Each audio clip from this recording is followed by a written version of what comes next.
台南市忧郁症关怀协会长期以来一直投入社会公益活动，这次规划伫南胖微秀影城包场播映魏德胜导演所拍摄电影《B.I.G》，邀请市民大众做伙来观影，感受这部电影所带来的温暖甲感动。借由欣赏电影，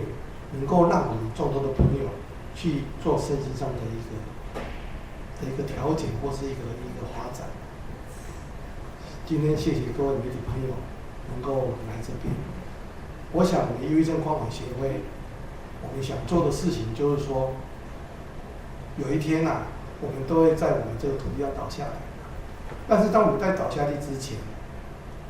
我们希望能够帮助更多的人能够走出他身心上的障碍。做好事无分哪里。国民党议员王家珍、民进党议员朱正轩也共同向大众宣传公益电影活动，邀请大家踊跃参加。这个团体在我们各界支持忧郁症关怀这个议题之下呢，我们一直默默地耕耘着生命的这个区块啊。那所以今天就是家珍来这边跟各位乡亲、跟各位好朋友做一个报告。我们要做一个电影赏析，这个赏析在全台湾我自己知道的已经办过不少包场的活动了是一个生命议题的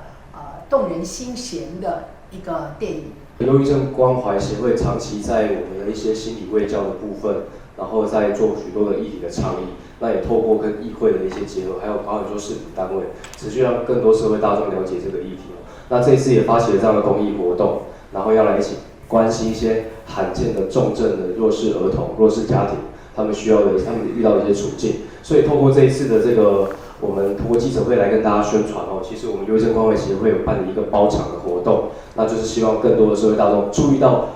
不只是我们的忧郁症、我们的这心理的疾病的问题，然后也注意到我们罕见儿童的问题。那希望更多的社会支持、更多的政府支持的力量都可以一起来关心。B.I.G 是导演魏德胜所指导的电影，描绘6位癌症儿童伫病房当中的点点滴滴，有笑有泪的内容，感动真侪人。